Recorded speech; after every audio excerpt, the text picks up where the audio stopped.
A few things that you didn't know about the small sword. Hi folks, Matt Easton here of Schola Gladiatoria and Easton Antique Arms. Now, over the weekend I was trading at an arms fair, Kempton Park Arms Fair, and I have a few small swords for sale, and in fact they're going to be going up on my antique selling website soon. But additionally I've also therefore been buying a few more small swords and thinking a bit more about small swords in general, and I've been fencing small sword a little bit more recently as well. So there are a few things that I think that a lot of people don't know about small swords, so I just thought I'd rattle through a few things. Even if you're not particularly interested in small swords, this could be useful information for you in the wider context of swords. So first of all, I've mentioned this in numerous previous videos, but if you haven't seen those, why is it called a small sword? Quite simply because the small sword came around, first appeared really in the middle of the 17th century and after 1650, so we're 1660s, 1670s, and it was in the context of the rapier. So rapiers, like that one and that one and that one, are quite big swords. A lot of people, I think, due to modern literature and video games or role-playing games, think of a rapier like a modern épée or foil. It's not. A rapier is a big sword. It weighs as much as a medieval knight's sword, and in fact they're longer. They're very, very long. You hopefully will have seen that recent video I put up about that amazing Spanish rapier with a 53-inch blade, which is longer than a lot of two-handed swords and long swords. So rapiers are big swords. So in that context, when these came along with really quite dainty and not particularly short, it has to be said, they're usually about 32-inch blades.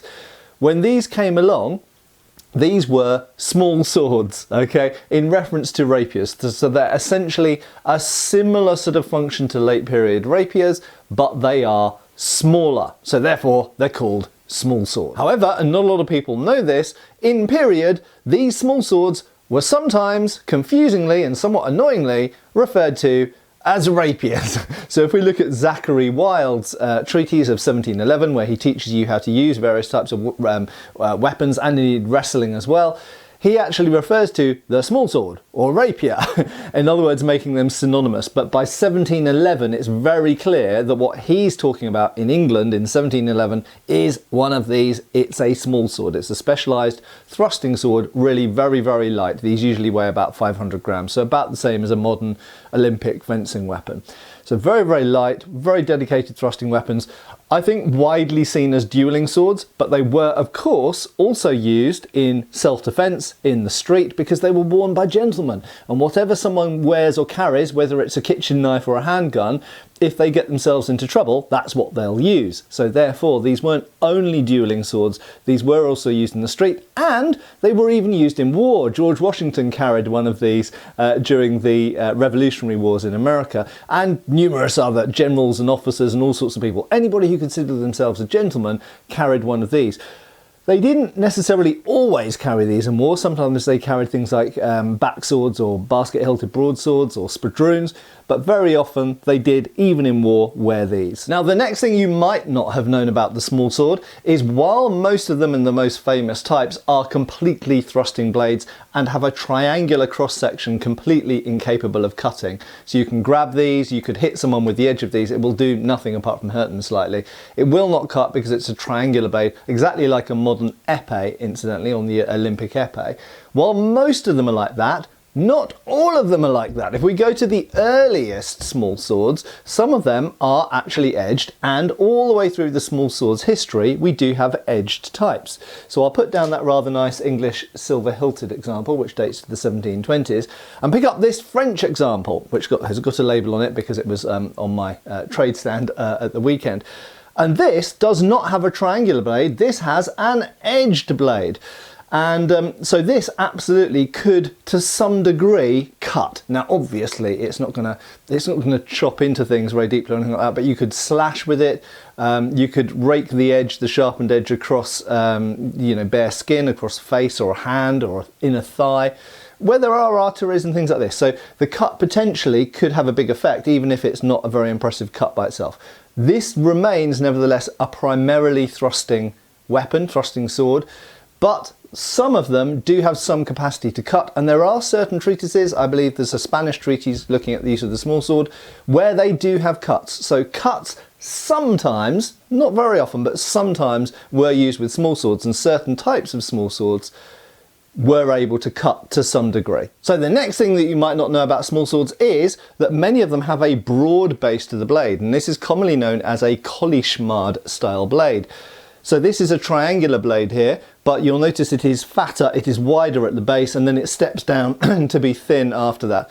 This achieves a number of things. I've done a video about the Kolishmard in the past, so I won't go into huge depth onto it, but essentially it makes the blade a little bit stronger, a little bit more robust. It changes the center of gravity, brings the weight distribution back towards the hand, but also in the bind against an opposing blade, it also gives you some favorable angles. Now, one thing that you might not know, even if you know about the Kolishmard, is some blades did the same thing, but not really in the Kolishmard way. And this is yet again an unusual example, because it has a broad blade, but it is edged, it's not triangular. So even with this double-edged blade, which does have edges all the way up here, this is actually double-edged here, but broader, kind of as broad almost as some spadroons and broadswords, broader at the base for all the reasons I just mentioned, but done in a slightly different way. It's not triangular, it's double-edged. So the second to last thing I want to tell you about small swords today is that they have finger rings here, but they are not to put your finger through. In most cases. Clearly they had finger rings in the first place because they descended from rapiers, and with rapiers you very much do put one or sometimes even two fingers through the finger ring. However, the finger rings with small swords are very, very small, and most treatises, most manuals that we have describing their use do not put the finger through the ring. Even if you could physically do it, that would give you a rather ham-fisted grip on the small sword, but the way you hold it is actually you put your finger against the side of the ring. So the junction here where the ring meets the knuckle bow, this is a knuckle bow, not all of them have knuckle bows, but they usually have a quill on if they don't have a knuckle bow. You place your finger against the side of there and hold the blade like this. So it is a point of leverage, it is it gives you additional control over the sword in fencing and in dueling, but it's not primarily to put your finger through. And in fact, so much so that there are certain treatises, as I say, that explicitly tell you to not put the finger through, which again, as a historian, my historian hat on, does tell you that some people did do it. But generally speaking, the advice is not to do it. And that was so much the case that actually dictated the development and the evolution of the small sword hilt, such that these rings these finger rings became smaller and smaller, to the point that by the beginning of the 19th century, when these were still being worn as court swords, dress swords, and indeed dueling swords, these rings became so small that you couldn't physically put a finger through it. So in the end, these became vestigial finger rings, and they just became a place to place the tip of your finger against for a little bit of added leverage. So yes, they are finger rings, but very often they're not really finger rings. So the last thing I want to tell you about small swords is that the practice weapon for these was the foil. Now this is a rather old and slightly falling apart figure eight guard, as it's called, with the leather flap on the inside. So we've got an iron figure eight and a leather flap.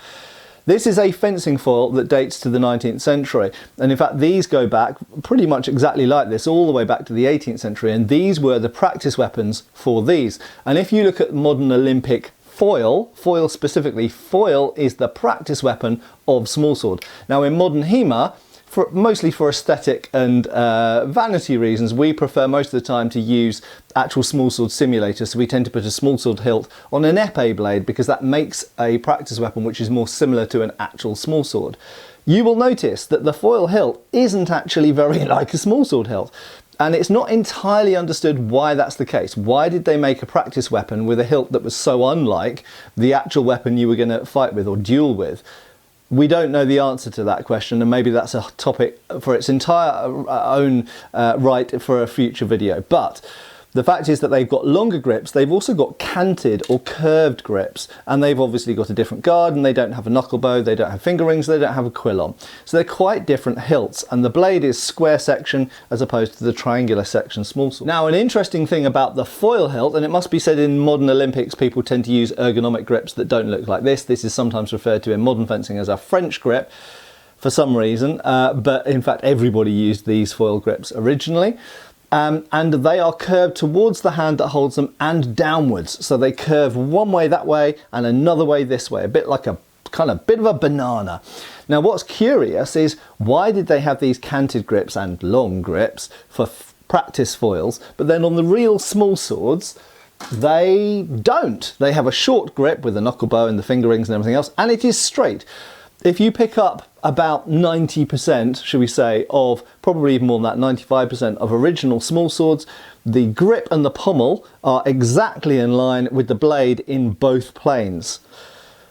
There we go. Do you know why? Why were the real ones straight and the practice weapon, the foils, curved? However, I do, as always, try to bring interesting and unusual examples to the channel, and here I have one, a beautiful French silver-hilted small sword which has recently entered my collection, and in this case it's not curved in one plane but it is curved in the other plane. And interestingly, if you look at this is the knuckle bow, the grip actually curves downwards towards the knuckle bow, and this is a bit similar to what we find with certain sabres later on, where the back of the grip actually curves in the direction of the front cutting edge. Now this doesn't have a front cutting edge, but it does have a front edge. It's a triangular blade, so there's no cutting edge. But nevertheless, it is interesting that this is an example, if I hold it like that you might be able to see, where the straight line would come along here and the pommel should sit there, but it's actually canted upwards. So this is a rare example, and that's why I'm keeping it in my collection for now, because it'd be good for videos. This is a rare example of a small sword where it does have a slightly canted grip. But just so you know, that is really rare. Most small swords have completely straight grips, even though foils, which are the practice weapons of small swords, always have canted grips. Why is that? Do you know? Do you have any ideas? Anyway, thanks a lot for watching. Even if you're not that into the 18th century or 17th century and you're not that into small swords, hopefully this was an interesting diversion and gave you a bit more perspective on the overall evolution of swords from earlier rapiers to later things like spadroons and sabres. Thanks a lot for watching. I hope I'll see you back on the channel really soon. Check out the links down below. I have been Matt Easton. I will continue to be. See you soon, folks. Thanks for watching. We've got extra videos on Patreon. Please give our Facebook a like and subscribe if you haven't already. Cheers, folks.